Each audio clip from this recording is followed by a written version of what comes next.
أريد أجي أعيش يمك وأتعلم، يصير أستاذي؟ شكرا لك أخي الكريم. أكيد يصير، وصاير كثير هذا الشيء، لكن بعد استقبال آلاف الناس في السنوات الأخيرة في كل مكان تواجدت فيه حول العالم، أصبح لدي إرهاق من هذا الشيء.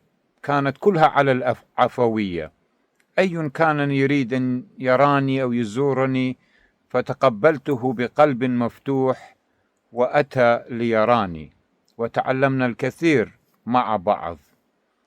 لكن الآن شوي اختلفت الأوضاع بصراحة، ولا يمكنني أن أتقبل الزوار أو الناس الذين يريدون أن يتعلمون أو الأهل أو الأقارب فقط للعناية بالراحة النفسية والعناية بالاحتياجات الشخصية.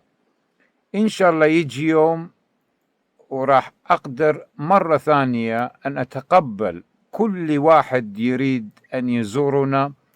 هذه بركة من الله، لأنه من حبه الله حبه الناس، ومن حبه الناس حبه الله.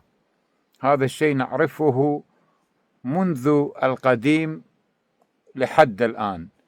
إذن تعذرني أخي الكريم وكل الذين يكتبون أن يريدون أن يزورونني. الآن لا أقدر للأسباب الشخصية التي ذكرتها خاصة، وأسباب المنطقة عامة. حبي لكم.